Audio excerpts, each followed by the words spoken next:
Hello दोस्तों, नमस्कार। Welcome back my YouTube channel great education point. दोस्तों, आज हम लोग एक नई वीडियो में एक जो है कुछ कम समय में ज़्यादा ज्ञान अर्जित करने की कोशिश करेंगे। हाँ दोस्तों, क्योंकि हम लोग आज संविधान संशोधन पढ़ेंगे। भारतीय संविधान में जितने भी संशोधन हुए उसमें से बहुत ही महत्वपूर्ण संशोधन हम निकाल कर लाए हैं, वो हम छोटी सी वीडियो में जानने का प्रयास करेंगे। तो चलिए शुरू करते हैं। क्या पढ़ेंगे आज हम? महत्वपूर्ण संविधान संशोधन।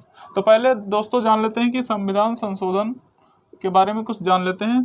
तो ये जो है दोस्तों, ये भाग 20 में, संविधान के भाग 20 में इसकी चर्चा है, या ये निहित है। संविधान संशोधन के बारे में जो प्रावधान दिए गए हैं भाग 20 में, इसका अनुच्छेद जो है किस अनुच्छेद में है? अनुच्छेद 368 में है। अनुच्छेद 368 में। और जो संविधान संशोधन करने की प्रक्रिया है किस देश से ली गई है? तो यह दक्षिण अफ्रीका से ली गई है। कहाँ से ली गई है? दक्षिण अफ्रीका से।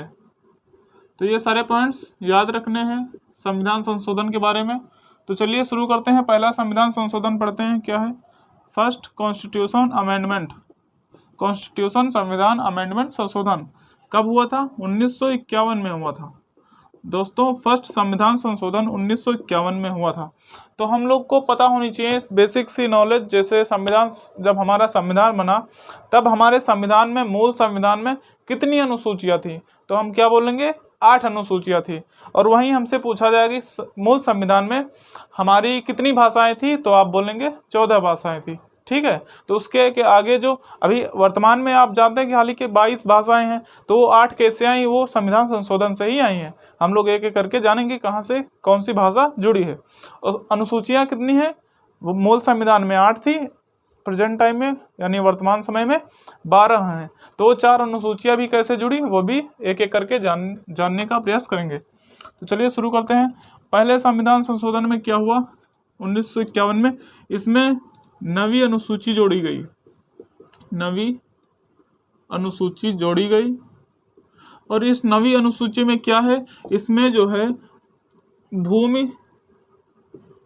भूमि सुधार के संबंध में जो है प्रावधान दिए गए हैं। भूमि सुधार के संबंध में प्रावधान किसमें दिए गए हैं? नवी अनुसूची में। इसको कब जोड़ा गया? फर्स्ट कॉन्स्टिट्यूशन अमेंडमेंट यानी पहला संविधान संशोधन 1951 में। इसके बाद हम चलते हैं और नेक्स्ट दूसरे 7वें कॉन्स्टिट्यूशन अमेंडमेंट 1956। हम ओनली इम्पोर्टेंट ही पढ़ेंगे, जो कि हमारे वनडे एग्जाम से में, एसएससी के एग्जाम से में पूछे जाते हैं। बाकी अगर हायर डीपली पढ़ना है तो अलग से क्लास उसकी करना पड़ेगा। ठीक है। तो हम लोग कम समय में ज़्यादा ज्ञान अर्जित करने की कोशिश करेंगे। तो चलिए समझते हैं। 7वां संविधान संशोधन ये 1956 में हुआ। इसमें क्या हुआ दोस्तों? इसमें हुआ राज्य पुनर्गठन आयोग की स्थापना हुई। राज्य पुनर्गठन आयोग, यह किसकी अध्यक्षता में? तो यह फजल अली कमीशन, इसकी अध्यक्षता में इस आयोग की स्थापना हुई। राज्य पुनर्गठन आयोग की स्थापना हुई फजल अली कमीशन की अध्यक्षता में। तभी एक राज्य को राज्य का दर्जा दिया गया। 1 नवंबर 1956 को राजस्थान राज्य को राज्य का दर्जा दिया गया। राजस्थान राज्य को राज्य का दर्जा दिया गया। तो ये हमें जानना चाहिए कि हमारा जो राजस्थान राज्य, इसको राज्य का दर्जा कब दिया गया? तो ये 1 नवंबर 1956 को राजस्थान का राज्य का दर्जा दिया गया। इसी डेट को जो है राजस्थान दिवस भी मनाया जाता है। उसके बाद चलेंगे अगले कॉन्स्टिट्यूशन अमेंडमेंट की तरफ। 7 के बाद डायरेक्ट आता है 7वां हमने देखा। अब देखेंगे 13वां संविधान संशोधन। 13वां संविधान संशोधन, इसमें कुछ खास बात नहीं दोस्तों। इसमें ये कब हुआ था? यह 1962 में हुआ था। इसमें आपको एक पॉइंट याद रखना है कि इस संविधान संशोधन में नागालैंड राज्य को राज्य का दर्जा दिया गया। नागालैंड राज्य को राज्य का दर्जा दिया गया। राज्य का दर्जा दिया गया। उसके बाद चलेंगे हम 21वें संविधान संशोधन। 21वां संविधान संशोधन यह कब हुआ? यह 1967 में हुआ, 1967 में। इसमें क्या हुआ? 21वां संविधान संशोधन। दोस्तों मैंने पहले क्या बताया कि मूल संविधान में हमारी कितनी भाषाएं थी? 14 भाषाएं थी। अब हम अपनी अगली भाषा का यहाँ से जोड़ना स्टार्ट करेंगे। यहाँ जो है 21वां संविधान संशोधन में हमारी 15वीं भाषा जोड़ी गई, जो कि क्या थी? सिंधी थी। इसमें 15वीं भाषा सिंधी जोड़ी गई। सिंधी जोड़ी गई। 21वां संविधान संशोधन 1967 में 15वीं भाषा सिंधी जोड़ी गई। ठीक है। उसके बाद जो है हम चलेंगे 21 के बाद 42वां संविधान संशोधन।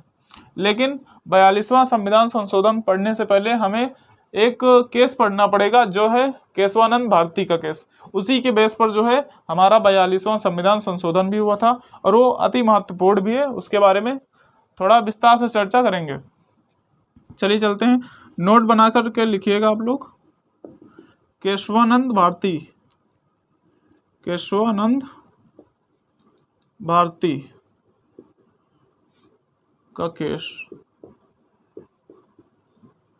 अब तक के जितने भी केस हुए हैं उसमें सबसे ज्यादा या सबसे बड़ी बेंच बोल सकते हैं, जजों की जो सबसे बड़ी बेंच थी इसी केस में हुई थी। अब तक की सबसे बड़ी बेंच बैठी थी इसमें। अब तक की सबसे बड़ी बेंच किस केस में बैठी? केशवानंद भारती के केस में। निर्णय किस आधार पर हुआ? 7 और 6 से। 7 विपक्ष में थे, 7 विपक्ष में और 7 पक्ष में, 6 विपक्ष में और 7 विपक्ष में, ऐसे बोल सकते हैं। ऐसे निर्णय दिया गया, निर्णय हुआ। इसमें सर्वोच्च न्यायालय के द्वारा कथन स्पष्ट किए गए कि जो है प्रस्तावना संविधान का अंग है। संविधान का अंग है, इसमें संशोधन हो सकता है। इसमें संशोधन हो सकता है। दूसरा कथन क्या दिया गया कि इसमें जो है मूल ढांचे की बात करी गई। संविधान के मूल ढांचे की बात करी गई, मूल ढांचे की बात की गई। तो इसी के बेस पर हमारा जो है 42वां संविधान संशोधन होता है, इसी केस के बेस पर। तो जो केस होता है ये आपको समझ में आया शॉर्टली। ठीक है। इसके बाद हम चलते हैं जो हमारा 42वां संविधान संशोधन हुआ है, आखिर उसमें क्या क्या संशोधन हुए। तो चलिए देखते हैं उसको। उसे ही हम लोग मिनी कॉन्स्टिट्यूशन यानी लघु संविधान भी बोलते हैं, 42वें संविधान संशोधन को। तो देखिए 42वां संविधान संशोधन, 42वां कॉन्स्टिट्यूशन अमेंडमेंट 1976। लेकिन ध्यान रखना दोस्तों, ये लागू कब हुआ? लागू हुआ 1977 में। अब देखते हैं इसमें क्या हुआ। इसी संविधान संशोधन को क्या बोलते हैं? लघु संविधान। लघु संविधान, लघु संविधान। इसमें क्या क्या संशोधन हुए? इसमें जो है प्रस्तावना में, संविधान की प्रस्तावना में संशोधन किया गया। उसमें 3 शब्द अलग से जोड़े गए, समाजवाद, पंथनिरपेक्षता और अखंडता। ये तीनों शब्दों को इसी संविधान संशोधन में जोड़ा गया। कौन से शब्द जोड़े गए प्रस्तावना में? प्रस्तावना में 3 शब्द जोड़े गए। कौन कौन से? समाजवाद, पंथनिरपेक्षता,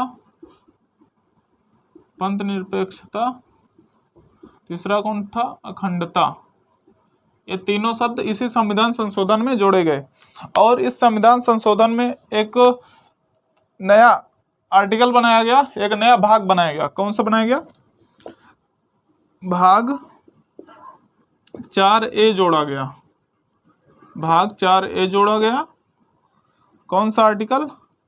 आर्टिकल 51A जिसमें क्या है, इसमें जो है मौलिक कर्तव्यों के बारे में निहित है, मौलिक कर्तव्य।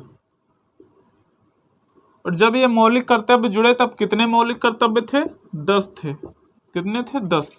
जी हाँ दोस्तों, अगर मैं आपसे एक क्वेश्चन करूं कि आप बताइए कि हमारे मूल संविधान में कितने मौलिक कर्तव्य थे, तब आपका आंसर क्या होना चाहिए? जी हाँ, आपका आंसर होगा सर मूल संविधान में एक भी हमारा मौलिक कर्तव्य नहीं था। मौलिक कर्तव्य हमारे 42वें संविधान संशोधन से ऐड हुए हैं। ठीक है, इसके